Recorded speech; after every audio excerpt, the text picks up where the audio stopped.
Hello and welcome to the second episode of the Beer Talkers, the podcast where we bring you news and views on the world of beer and brewing. I'm Sam Hill. And I'm Sophie Atherton. Together we are the Beer Talkers, and for this episode we are looking at what we are calling the Great ABV Debate. First of all, what does ABV mean? Many of you will know it means alcohol by volume, and it's simply a way of expressing how strong a beer is. Lower numbers, say 3 or 4%, are alcoholically weaker, and higher numbers, 5, 6, 7, and as we'll see, even higher than that, these are stronger drinks. So there are a lot of beers being brewed at the moment that end up at very different ends of this ABV spectrum. Some are very low in alcohol, and others are a lot higher than you might expect of a beer. Indeed, there are beers like Imperial IPAs or Imperial Stouts that are 10% and upwards, but there's also a developing trend for lower strength beers, both in the shape of rather desirable brews like the Colonel's Table Beer, a 3.2% pale ale, which we'll be reviewing later in the show, but also for what the British government would like us to think of as the People's Pint, which are beers of 2.8% and less that are taxed at a much lower rate than even your average pint of 4% session ale. And what we want to try and do in this episode of the Beer Talkers is look at how much ABV matters and why it matters. For example, when I first learnt all about beer, I thought of beers above 6% as something like tramp juice. That's a lovely phrase. But that was really before I learnt about the Belgian Trappist beers, and before I started drinking exciting beers from US craft breweries, which led me to discover that breweries all over the UK were pushing the boundaries of British beer in the same way that the Americans are. So I suppose one of the things we want to get to the bottom of is why anyone would be worried about a beer being 10 or even 12% beer, or even maybe a little stronger than that, when wine is just as strong. And whether a stronger beer has more flavour than a weaker one. So we thought we'd get out and about and pay a visit to the Colonel Brewery in Bermondsey, South London, where we caught up with brewer and founder of the Colonel, Evan O'Riordan. I began by asking him about the Colonel's low ABV table beer. Your table beer is 3.2%. Was your reason for brewing that beer the challenge of brewing a beer that tasty at lower alcohol, or was it that you saw a need to have a beer at that ABV in your range? I mean, most of the drive to produce low alcohol flavored tasty beers, I mean, part of it is just, I think, just a reflection of our English heritage, in the sense that brewing low alcohol beers with a lot of flavour has been part of what the British have done best. It's one of the greatest contributions to brewing. So it's just a simple reflection on the history that we have. And yeah, I mean, it came out of a little bit to do with that sort of idea of a challenge of being able to brew something that's tasty and flavourful and low in alcohol. I think perhaps when we started, we still do have obviously a strong influence from the American idea of what brewing can be. And I suppose from that we initially took that alcohol itself is a great catalyst for flavour. Alcohol does absorb flavours from around it. It helps boost and catalyse those flavours. And so a beer with more alcohol generally is more oomph. And we tended to brew, I suppose, slightly stronger beers because, the satisfaction that alcohol can give in terms of the flavour impact. But so we're sitting around and looking at what we do, and then you kind of think of, well, what does happen if we take that crutch away? Are we simply hiding behind strong beers because the alcohol helps to, give a certain satisfaction that maybe is masking other things or whatever? But one thing we'd noticed before, when you get up into the range of double IPA, so around 10%, that you tend to lose a lot of specificity of the hops. I'd kind of noticed this before, and then we've done a few brews here where, at around 10%, it just tastes like a strong double IPA, and in a sense, it doesn't, not quite, but it almost doesn't matter who made it or what hops have gone in. There's a kind of a certain 10% double IPA-ness that you get. And it's quite interesting that at 3%, it's not quite the same thing, but the specificity of the hops don't come through as strongly. So we don't put the name of the hops that we've used on the front of the table beer because we've changed them around on each different batch. But yet the essence of the beer has stayed the same. And so, in the same respect, have you noticed people's attitudes change towards the beers that you make? There's been slightly more resistance to our 3% table beer than there has been to the 7% IPAs in terms of it moving out into the world. There's a lot of people who kind of, see a bottler, selling them bottles or kegs to a pub or a restaurant, and they look at it and go 3%. Well, nobody's going to buy that. And actually, there was much less resistance to a 7% IPA, as in they'd go, what, 7%? This is the old-fashioned way of looking at beer. Nobody's going to drink that. And then they kind of think, oh, well, yeah, but it's a little bit mad, isn't it? Or something like this. And then they'd go, well, there'll be a couple of nutters out there who might, will try it. There's always a bit of an ambiguous relationship with the really strong extreme, shall we say, for the, that's the term that they use themselves, I think. Not necessarily always in sometimes in a pejorative sense. The sort of beers that tend to be really strong in alcohol, often, tweaked or barrel aged or something like this, which, can give a certain immediate whack of something really impressive, but don't lend themselves necessarily to a certain drinkability or enjoyment in the sense of how we might consider we would want to enjoy a beer. They only kind of fulfill one aspect, of beer's many different functions. And, they also can be hyped and marketed a bit more because of this kind of extreme nature. And, there is, in the States you see it, it's not probably happening here, but to a lesser degree because there's less of these sort of extreme beers around in this country. But they're kind of, people are kind of, I would say, getting less excited by those sort of things, which is slightly healthy. What was interesting about what Evan had to say was that the reason he brewed the table beer was the challenge of brewing a full flavoured beer at low ABV, but also historically in the UK, the brewers had been very good at doing that. So he wanted to keep that tradition alive. I think that Britain does have a really, or rather British brewers have a really good reputation for brewing at lower ABVs. And I was recently lucky enough to visit Brooklyn and go to talk to Garrett Oliver at the Brooklyn Brewery. And that was exactly one of the things that he was saying that he really admired the British for. The kind of flip side of that, and it's clearly not something that is driving Evan, is I attended something recently called the Beer Innovation Summit, and this issue of the People's Pint came up, these 2.8% beers, which there are tax breaks for, and it doesn't actually necessarily affect microbrewers because they get a different kind of tax break. But one of the worries was, were people making these beers to get a tax break, or were they doing it because they wanted to make a really good beer with massive flavour? And I wonder whether you think that matters, if the beer comes out being good. I think if the beer comes out being good, then it doesn't matter at all. But on the other hand, why have they picked 2.8% as the limit for this idea of the People's Pint? I really don't. I think it would have been much more valuable to breweries to have it at 3.5%, for instance, because there's kind of traditional British beer styles which are 3.5% and lower, and not at 2.8%. It just seems a very odd, arbitrary kind of alcohol level to pick for that. That's arbitrary was exactly the word that I was thinking of, and I'm not quite sure why, and I think maybe it's something to do with the essence of why we are discussing what we are calling the Great ABV Debate, is that people get very excited about the idea of beer being too strong, which is very strange. And there are already a lot of beers at the low end of the spectrum, which taste great and aren't going to pose a threat to anybody. And if you have a lower ABV beer, is that going to encourage people, for example, to drink and drive? That's a really good point. I hadn't thought of that. Yeah, you can only say it may well do. Because you're essentially putting out there that this is a lower ABV beer that you can enjoy, and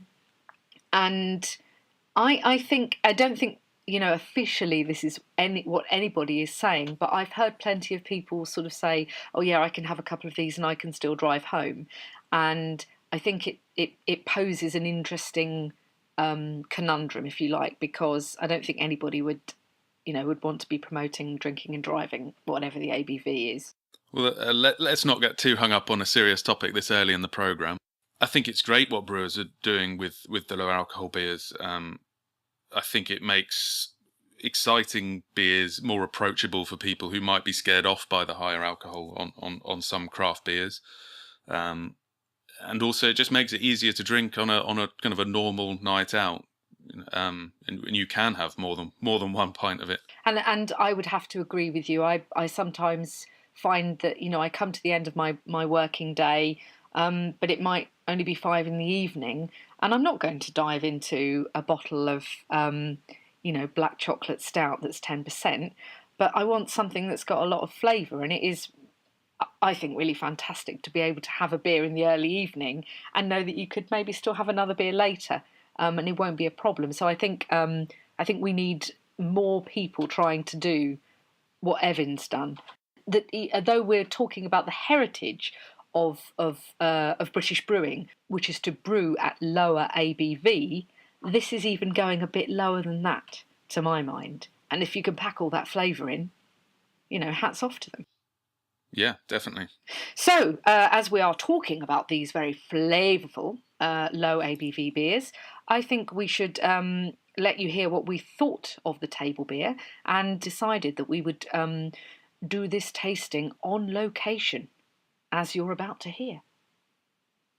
We have escaped from our respective houses to bring the Beer Talkers on location, and we are at the Colonel Brewery in Bermondsey in South London, and we're going to do our first tasting of the show here.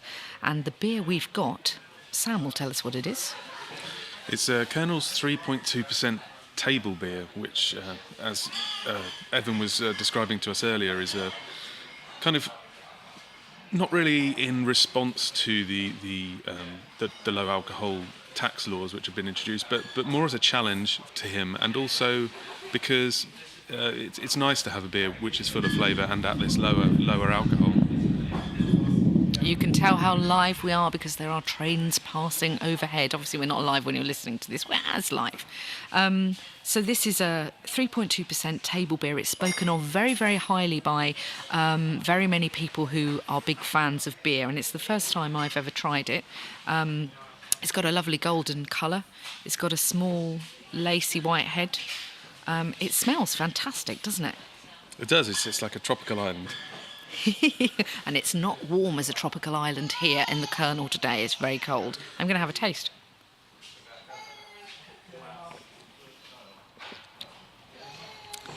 Wow. I'll just wait for the train to pass over again. That tropical island aroma translates into the flavour of this. You would not believe this was only 3.2%. No, it's a very, very powerful flavour. There's a big bitterness there, so it's almost like one of the stronger IPAs, but just at a lower alcohol. It's very interesting to taste. It's got a lovely sort of tongue prickling carbonation, which makes it very refreshing. It has got a lovely bitterness to it. It's chock full of that of what hops do, but it isn't a hit you in the face bitterness. You've got it back with that lovely tropical fruit flavour. Yeah, it's absolutely delicious, and the great thing is that at this alcohol level, you can drink it any time of the day and really not have to kind of not worry about it. Not worry about it. It's not going to induce any tiredness or anything like that. It's really fantastic. You could have this beer as a lunchtime beer without ruining your evening. I think that's what we're getting at. It's very, and we're actually recording this. I've no idea what the time is now, but it's I don't think the sun's quite over the yard arm yet, but I don't feel too naughty having this beer, considering it is only 3.2%. Feels like it's calling a bit more for a summer day, though, because it's very, very cold in this railway arch. But it's a good, refreshing beer. And in the last podcast we did the Curious Brew Lager, and we were talking about how summery it was. And this is a very summery beer as well. But equally, it's I think a kind of beer you might have any time because of its low ABV and without worry, good early evening beer as well. Yeah, I would definitely. Think. And that kind of really, really powerful bitterness. It's almost warming anyway, and it's refreshing and warming at the same time. Yeah, and there's a sort of maltiness that in the aftertaste, the malt flavours come through, the cereal flavours come through. So it's not a hit you in the face hophead beer. I don't mean the brand name hophead. It's not that kind of, killer hops that might be only for beer anoraks, if you will. I think anybody might enjoy this. Especially, if you're a non-beer drinker currently and you like something like bitter lemon, I think you'd get on very well with this beer. Yeah, definitely. I'd say it's a triumph. I'm glad we were tasting beer that day because it was really cold in those railway arches, wasn't it? Yeah, I mean, arguably, we should have been tasting one of his higher ABV beers rather than his rather remarkably flavoursome table beer. So let's move on to discuss the controversial thing that is a beer with a high ABV. Yeah, and it still surprises me that people are so shocked. Well, people can be shocked by when they find out about higher ABV beers, or raise an eyebrow about when you offer them something which is a bit stronger. And ultimately, I think it's all about how you the occasion of when you serve this beer, and So what is the occasion when one should be having one of these stronger beers? to be honest, I think as long as it's past 12 o'clock. I think you're right, because at Christmas time I was lucky enough to be having a beer that was a 10% ABV. It was Black Sheep Brewery's Progress, I think it was called, which was kind of like a barley wine. And we opened up and shared it at lunchtime, my husband and I. And later in the day, and I don't remember what time we were having lunch. Maybe that's why I don't remember what time we were having lunch.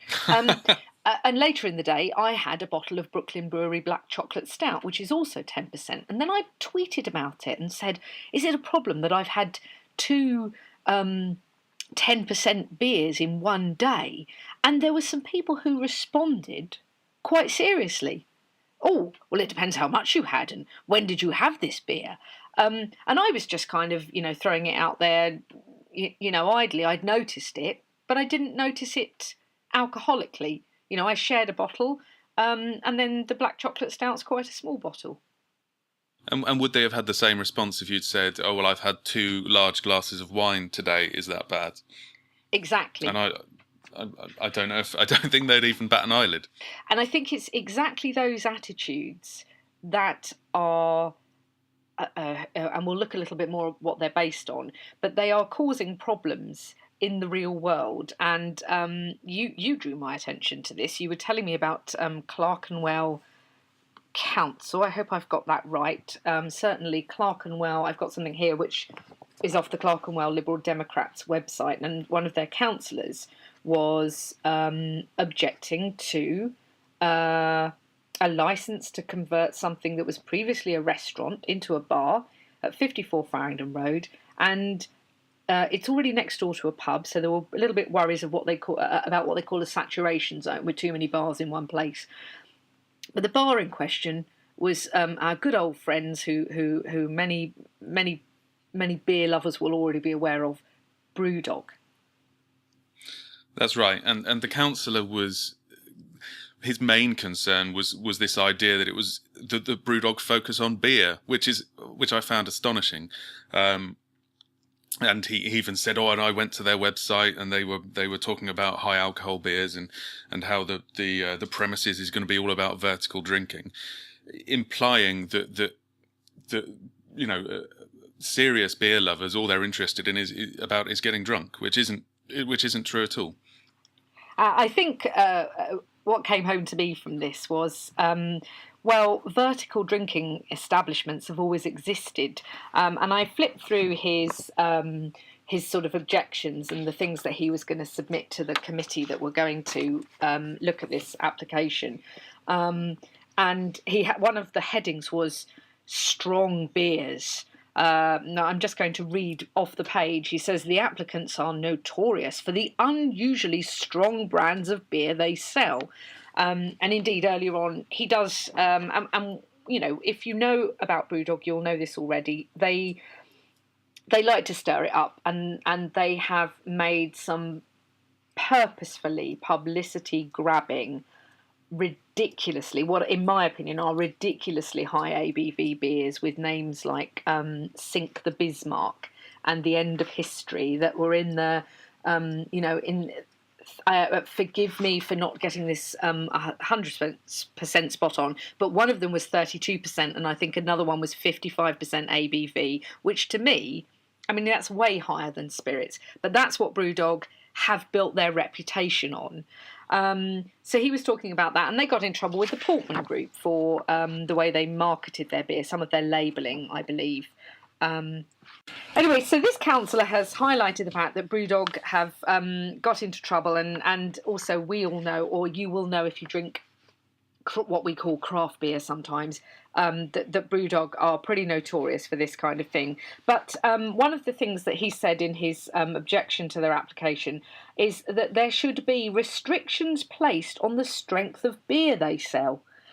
And this stunned me when I read it, because nobody sort of says a bar should, or a pub should only be able to sell beer because wine and spirits are too strong and they shouldn't be allowed to sell them. Yet, and most of what I think Brewdog sell are nowhere near these, high ABV headline grabbers. No, and I've been to Brewdog bars, and they only sell those really strong beers in small volumes. They have it up on their chalkboards that you can only buy this beer in half pints, or even in the really strong beers cases in shots. So they are being responsible in that respect. What they're trying to do is teach people to respect the beer. And I think that is probably what this comes down to. So the whole of the essence of this episode of the Beer Talkers is the great ABV debate, is looking at the question of why people are worried about beers that are stronger than your average session beer. And I sat and thought about this before we recorded, and the conclusion I drew is this comes back to the fact that people cannot divorce the idea of beer from the idea of a pint of beer. And if you think that beer is only consumed in pint measures, then a beer that is 10%, 15%, as a beer that we are going to taste later in the show is, or higher than that, a beer of a really high ABV is looked at as the same as if you went into a pub and asked for a pint of wine, please, which nobody would. And a country where strong beers have been part of their history for centuries, which is in Belgium, you go to a beer bar, or you go to any bar or a restaurant or a cafe, and they'll give you a fixed volume of beer in the volume that it's most appropriate in, and that'll be usually a small glass, and that's exactly the way that stronger beers should be served. And it's in a country which has not such a long history with its high ABV beers, which is the United States, you will find that you go into some bars, and if it's a stronger beer, they will tell you that it only comes in a certain measure, a certain pour, as they call it, and you can't have it in a bigger measure than that. That's the perfect way of going about dealing with these attitudes. What is it about the British character that we can't take a step back from a pint of beer? Why can't we do that? I tell you what I think it is. Historically in the UK, ever since tax laws came in, which actually forced the ABV of beers generally to be lower, it's every man feels that it's his right to go to the pub and have a foaming pint of ale. I mean, that's that's in the British psyche, and can sizes and pint sizes have dictated that to young men for decades and decades. So that's exactly what they expect. And I think you've set that one up for me nicely. Thanks, Sam.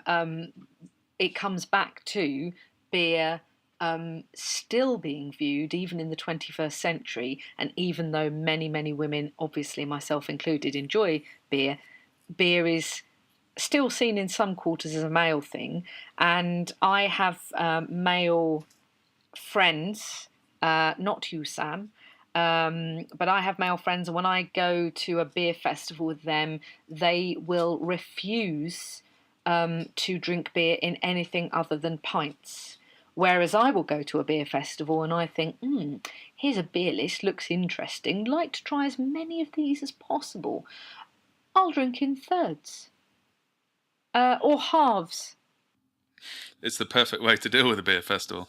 But and also I've been to a few bars where I've switched down to thirds or halves just so I can taste more different beers, you know.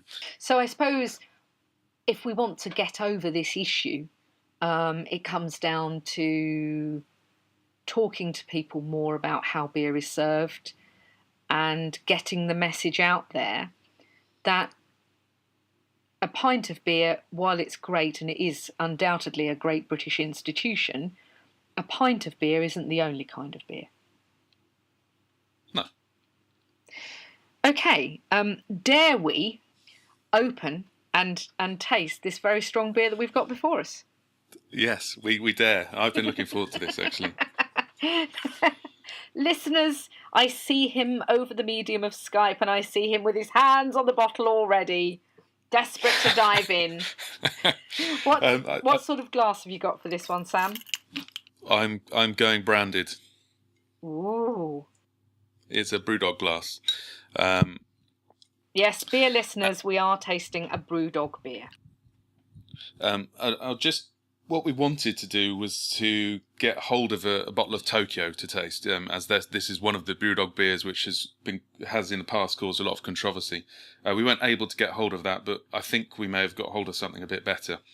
So the beer we've got is Sam's choice of beer, and it is 15% ABV. I'm not sure whether I've had a beer that's this strong before, actually. I've had quite a few strong beers in my time, but this actually might be the highest ABV I've had. And Sam has tried it before, and he's chosen it. What is it, and why have you chosen it? It's one of the Paradox range of Brewdog beers, which is an imperial stout. And what they do with these beers is they get whiskey casks from different distilleries, and then they age the stout in those whiskey casks, and then release them as a one-off release. And this particular one has been aged in Isle of Arran whiskey casks. Sounds tempting. Shall we dive in? Yes, let's. Let's open the beers.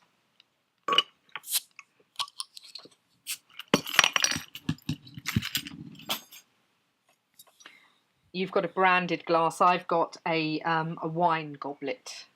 And Sam, I will tell you, Sam has cautioned me just how strong this beer is and that we should be very measured. Wow. I want to pour lots of it, but I'm not. So, do you like whiskey? I don't know enough about whiskey. I'm probably more partial to the flavour of bourbon than Scotch whiskey. But, you know, I'm open to trying most kinds of beers. Well, I think we're about to test your limits with Scotch. Okay, so I've poured mine into my goblet, and it is a beautiful, rich, viscous drink, very, very dark in colour, very almost black, and it's got a beige head, a quite sort of loose beige head. Mine's dispersed quite quickly. What about yours, Sam? How's it looking in your branded Brewdog glass? Oh, well, it must be the branding, but it's made the head come all thick and luxurious, like like a pillow. You're just showing off now. I am. I'm sticking my nose into my glass to see if I can get some of these whiskey aromas. I'm hoping they're going to be in there. Ooh, you get the alcohol! It's very peaty. It is. But with a lot of dried fruit, I think. It smells like raisins. Right, I'm carefully going to taste it now. Oh, blimey. Oh, That's lovely. It is, isn't it? It's That's absolutely delicious. amazing. Thank you for suggesting we try this beer. This is you get that alcohol hit. I wouldn't have necessarily been able to detect that this was 15%, I don't think, but you get that big warming alcohol hit. You're getting all these flavors of as if it's dark dried fruits that have been soaked in whiskey. Yeah. And as that gives way, I'm getting a nice chocolatey kind of aftertaste coming through. Yeah. I think the whiskey's quite subtle. Really. It's certainly more subtle than others I've had in this style. But it adds this kind of woody back note from the casks, and I think it's surprisingly drinkable. It's incredibly well-rounded beer, and the shock which you get at first from the intensity of the flavour and the alcohol, you soon get past that to a point where it's just incredibly delicious. It's clearly, as we've just been discussing about beers with higher ABVs, it's clearly a beer that you're not going to order a pint of. You're not even going to order a half pint of. You might order a third of a pint. I'd want it in a nice glass. I'd want to be sitting very relaxed. I can imagine having this at the end of an evening when you'd had a nice meal. So you'd have a full stomach and you'd be sitting in front of a fire with friends, just mulling over the evening. An ideal nightcap. I think I might have said exactly the same thing about the Sharps quadruple that we did in the last show. But that's what these strong ABV beers that have got this rich depth of flavour, that's what they say to me. It's the end of an evening. I'm in my chair. I'm going to pour myself a little late night beer, and I'm just going to sit back and go. I think what's really interesting about this beer as well is what Evan was saying when we spoke to him about how the stronger alcohol beers sometimes hide behind the alcohol, and it can hide other faults. You can pack a load of flavour in without worrying too much about balance or anything like this. But I think in the very truest sense of the word, this beer is really been crafted by Brewdog to be just incredibly drinkable and subtle in a way. It doesn't make much sense at the moment, maybe, but no, I would agree with you. I think there is a subtlety to it. I mean, we've just talked about Brewdog, and their reputation is of being sort of almost quite arrogant and very in your face, and some of their marketing is, a sledgehammer affair, if you will. But whether you love or loathe them, I do not think that you can deny that they do make some brilliant beers. And this is one of them. So as we say, this is from their Paradox range, and it's Isle of Arran, an imperial stout which is matured in Isle of Arran whiskey casks, and it's 15% ABV, and it's in quite a small bottle, isn't it, Sam? It's just 330 mils. It's a 330ml bottle, and I would say I'm not going to be finishing this off in one go. I'm going to keep half of this for later, because I think even 330 mils, it's that's a pretty sizable portion. This isn't, although we're saying Brewdog an awful number of times, it's not an advert for Brewdog, and we bought this beer. Actually, sometimes people are kind enough to send us samples free of charge because they're nice like that. But we paid for these, and it's honest opinion about enjoying the beer and enjoying their bars. But another place and another example of beer drinkers drinking responsibly, particularly when they're having a high ABV beer, is the Bottle Shop in Canterbury. And where I was told by the chap that runs it that you get students coming down and they'll save up their pennies and they will buy something that's very strong, maybe a Mikkeller beer, but they'll share the bottle between four of them. And that's why it's nice if you can get a few people together to share something quite special. And I think it's only worth drinking a high alcohol beer if it is something special. Does that make sense? Yeah, that makes perfect sense, actually, because it's not about getting pissed.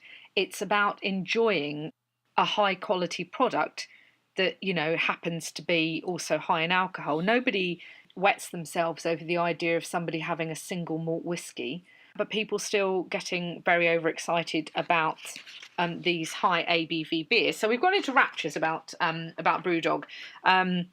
So that's enough. That's enough publicity for them. You can switch off now, boys, if you're listening. But we'll just. I think we ought to look a little bit at some of the other attitudes to high ABV beers. And we were talking about the Hard Knock Brewery, which is a brewery from Cumbria, and it's just over a year ago now. They won a bronze medal for a beer they'd brewed that was called Cuboid, a Belgian-style IPA, and it was 8%. And they won this prize, and they were very excited. And normally when, you have these sort of beer competitions, it's not just a beer competition and then everybody goes away. It's a beer competition attached to a beer festival. And they were very shocked when they were told that their beer couldn't be in the festival, even though it had won a prize. And that's because there was a rule at the festival that this festival didn't have any beers in it higher than 7.5%. Which again is, where do these decisions come from about what's acceptable as a range of beer ABV? It seems quite arbitrary to me. I'm just wondering, again, people who love beer and people who consider themselves, if you like, beer experts, are very keen to promote the idea of beer and food going together. Do you think that would help, Sam, if beer and food was seen to have a closer relationship in terms of, having food with your high ABV beer? Do you think that would help the reputation of these higher ABV beers? Well, I think what you're talking about there is beer trying to compete with wine in that arena, and also therefore by association being more acceptable to be of higher ABV. But I really think, and I'll go back to it again, I think the main way of getting higher alcohol beers accepted is by changing people's perception of the size of the pour which you get. Wine, when it's served with a meal, comes in small glasses or wine-sized glasses, and there's absolutely no reason why beer can't be served in the same size. Except for the fact that we view it as being something that's drunk in pints. Yeah. I think what we're looking at and what we're describing here in this Beer Talkers podcast is that people view beer as being a homogeneous drink that just comes in one ABV and one flavour and is served in pints, when in fact there are hundreds of styles of beers, and I've read just recently that there are more than 4,000 different beers being made in the UK alone. So it's not this just, beer is this narrow thing. It's very broad, and I think that if people knew more about that, then they might not be so worried about the higher ABVs. So we'll just, I think we'll just look at some other attitudes to higher ABV beers. But maybe before we do that, we should tell you who you're listening to. You are listening to the Beer Talkers podcast, and this month we are having the Great ABV Debate. But before we carry on, we should tell you how you can get in touch with us. Yes, because we'd really like to know whether you think beer can ever be too weak or indeed too strong, and what you think of the beers we're tasting today. Have you ever tried them, or any beers similar to those? Would you like to try them?